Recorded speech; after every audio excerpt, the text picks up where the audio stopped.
The game for me was all I had. Fair time realer than killing without a mask. Fast lane nigga, I'm feeling like going fast. Man, so we in the building, man. This is the RealityRap Podcast by FrescoFresh100. That song we just heard in the background, that's a new release from me called Can't Believe. So, you know, go in the comments. You can cash it or trash it, but say something. You know, let me know what you think about it. But, you know, to my right here, man, I got two very important guests. You know, this is a seminal podcast too, right? So, you know, I got my guy, Hazy OBE in the building, man. Thank you for coming through, man. I got Merlo. Yeah, my guy.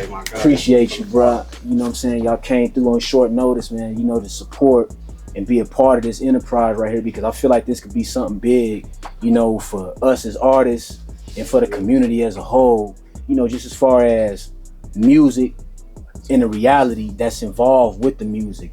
And, you know, one of the main things I like to touch on is, like, I'm an example, you know what I'm saying? My situation is real unique.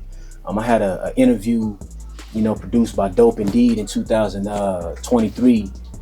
And it was on YouTube, and it was my interview, you know, because I just did 18 years and I came out from federal prison from 2023, and you know, here I am now. You know, I hit the ground running. I've been working, I've been focused, I've been trying to accomplish things. You know, mingling with the younger individuals that's in the industry, you know, the people that's in the city that are trying to do things and trying to make sure that, you know, they leave an imprint. So, you know, this is my version of me leaving an imprint, because I feel like my situation is unique. It's unique because the perspective that I can bring to anybody, whether you're a youngster, whether you're an OG, you know, whether you're somebody that knows nothing about, you know, a street life or, you know, a criminal past or any of those things. Like, I can bring light to, you know, what some of us go through, what some of us have gone through. Right. So it's important that, you know, we sit down, we join forces, we put our heads together and come up with solutions, you know, on how to improve our situation, because at the end of the day, we all out here trying to get a check. Right. But there's ways that you get the check. Like, you don't want to be detrimental to yourself and others trying to get a check, bro. Because you gotta sell your soul for that. Nah, you don't have to, man. Right.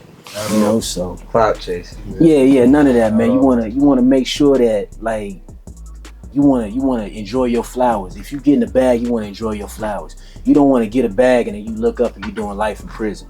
Right. You know what I'm saying? You don't wanna get a bag and you look up and you dead and you gotta leave it behind, you know, because you can't take nothing with you if you're dead. Exactly.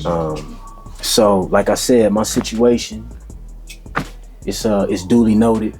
But you know, I'm like I said, I'm glad to have you guys here, man. You know, you just had a competition. No, yeah, it's a pleasure to be here, man. It's a pleasure to be here. It's the first episode. I'm excited for where this goes to, man. Yeah. Like, man, reality talk, bro. Yeah, like, that's it. You were touching on it a little bit earlier, but I'm hoping we get back to it. Is like, there's no one best to speak on something like this than you. You know what I mean? We were talking about, you know what I'm saying, life in prison, man. You're talking about doing 18 years, man. I really want to get into that. I'm really intrigued on it. Yeah. You know, trying to transition. That's damn near a life sentence. You know, I know kids who didn't make it 18 years. You know what I'm saying? Yeah, definitely. And I guess, you know, just to go off of that, when I was coming up, right, you know, because I was young, I was crazy, impulsive, like all of us. Like I was telling y'all earlier, you know, the adolescent brain, young men, it doesn't develop until you're 25 years old, right? So we be thinking that we grown men out there, you know what I'm saying? We got these guns, we breaking these laws, we doing all this crazy shit. And you look up, we still children, bro. You know, we not functioning on that higher plane as an adult man is supposed to be. You know, we still impulsive. We still thinking with testosterone. We not really thinking things through. We not really navigating the field. And then a lot of times, dudes will throw their lives away doing that. Prison, death. And they always used to say that to me, like, bro, you traveling this path, you going one way. It's death or prison. Like, nothing good is gonna come out. And as a youngster, like, nigga, like we hear, but we don't hear. Like, yeah, whatever, and we keep doing it. But when you become older and you start learning things, and you start experiencing things, then you start putting the pieces together. Like, oh, that's what they were saying. Right. Oh, that's why he said that. Then it started playing back. But the cold part about it is it could play back in a situation that's so detrimental that you can't bounce back from. Right. Too late by then. Yeah, it's too late, bro. You done messed up. Like, all your opportunities, they gone. Yeah. What you was supposed to do in life, that has passed. Like, the reality is you come to these people and these people give you time. They want you to do that. They're not giving you that time like they horse playing, like they want to tickle you. Yeah. They giving you that time. They want you to do that shit day for day. They want your life. They want your soul. They want the best years of your life. They want them. So when you think about life from that perspective, and you think about chasing the bag from that perspective, you're like, oh, this is chess. You know what I'm saying? Like, this is chess right here. This ain't checkers. Like, I gotta be real strategic. I gotta really use my brain. I gotta really calculate how I'm moving out here. And everybody ain't doing that. But bringing it back to the music, right? Everybody rapping like that's what they own. Like they just, you know what I'm saying? Like everybody a murderer. Right, you know what I'm saying? Everybody is super thug. Everybody a gangster. You know what I'm saying? Everybody got a bag, had a bag, still getting the bag. Like, and I be scratching my head, right? And I be like, some of it's cool. Right. Some of it ain't. Some of it sound the same. Some of it like, bro, I know you lying, bro, because I just left such and such, and that shit don't even add up. You know what I'm saying? But it sound cool though. But do you? Yeah, they're going about it the wrong way, bro. Yeah. Like, why would you even want that exposure, bro? Like, first time anybody hear about you, bro, you want them to hear that you feel me on that shit, bro. I mean, that's cool. You feel me? Niggas gonna do what they gonna do regardless. Yeah, bro. yeah. But like, you feel me, bro? Like, I think it's cool to be yourself, bro. Motherfuckers gotta understand that gangster is taking care of your family, bro. Yeah. Nigga, that rent's getting paid every month on the first. Yeah, that's your being kids solid. is coming home. Yeah. Nigga, they ain't got no worries, nigga. You ain't got to look over your shoulder. You can travel. You can go wherever you want to. Wherever you want to, with your head up. That's that, man. Yeah, exactly. With your head up. Like, man, I'm going anywhere. Like, exactly. Most of the motherfuckers really live that shit like yourself, bro. You feel me? I want to be greeted with love, man. Like, motherfuckers gonna tell you, bro, like, that shit ain't cool, homie, bro. Like, nah, motherfuckers really fighting. Motherfuckers think they fighting demons, okay? Nah. For real. Then you turn that corner, you like, oh, you look around like, oh, I ain't supposed to be here. Right. But it's too late. And one of the things that I wanted to bring up, right, and it's real, right, because I feel like what I need to accomplish with this podcast, right, is educational, number one, right? Like, I need you to know about what you're going up against, what you really own. Because we'll be out there, we'll be speeding, bound for a crash, and we really won't know the ramifications of what we're doing until it happens. Yeah. So that's my responsibility because I done been through it. So, bro, I'm gonna skip you past all that. Like Spade tell me. I'm gonna skip you past all that bullshit and get you right to where you need to be, and then you make your decision from that point. Damn. So, like I say, it's education, right? Number two, it's cathartic for me because I'm getting this shit out of my system, right? Because when you go through an experience like that, like it's designed to destroy you. Right. Like when they capture your soul, they really want your soul. Yeah. They want you compromised. You feel me? They want you less than a man. You know what I'm saying? They want you on your knees, folded over, buckled. And then when you ain't that, you the exception. Yeah. Because the majority of the time, that's really what happens. Like dudes talk that, oh, I'm not gonna tell, you don't know what you're gonna do until you go through it. Hell yeah, and then you show and prove. Then we see like what you made of. Right. Then we see what you about. Hell yeah. You know what I'm saying? So for me, I've been through it. I did mine solid. I did mine the best way I can do it. Respect. And I wasn't going out my way to be a gangster because I realized, man, gangsters get killed too. Hell yeah, they do. Lions hunt other lions. Yeah. Okay, you a lion, we're gonna get two, we're gonna put two on you. You know what I'm saying? So ain't nobody bigger than destruction. So I had to humble myself. Right? That's the craziest shit I ever heard. I ain't gonna lie, bro. Nobody's bigger than destruction, bro. Nah, you ain't. Cause anybody can be crushed. Right? So the whole thing is to get out of there intact.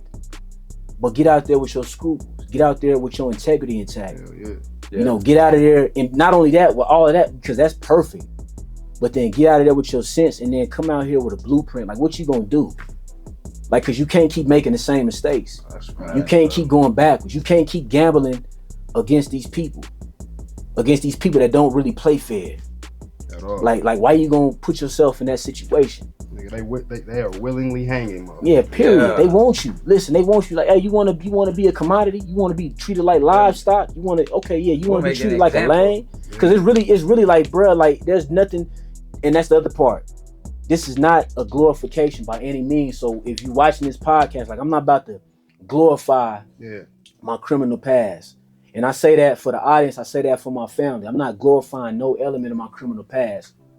But I'm gonna bring you up close and personal with it. I'm gonna look you in your eye and I'm gonna tell you what it is.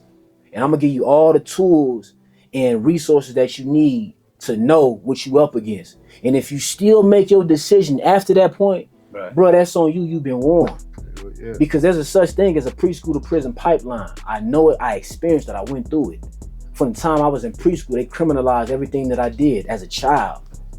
And that turned into detention. That turned into group home and then juvenile hall. And in all these different situations, and you look up and you're a part of this system. And that system is designed to chew you up, and they don't care if they spit you out. They'll spit the bones out. And they'll, you know what I'm saying? And they'll you'll just eat be you alive. Yeah, they'll eat you alive, and you'll be a jellyfish. You'll be a spineless creature. They'll forget about you for real. They'll forget about Let you. rock. And I seen that, right? So like I said, it's cautionary. You know, and one of the main things like we spoke about out there, right? Because, and we're gonna talk about this a lot, right? And it's a reality thing when we speak about snitching. Because that's like the main thing that hip hop is obsessed with. Right. They obsessed with that topic. Like, we watching the YSL trial right now. We see what's going on with that trial. 1090 Jake fucking. Like, you got all, like, listen, listen, this is what people, they thrive off of that, right?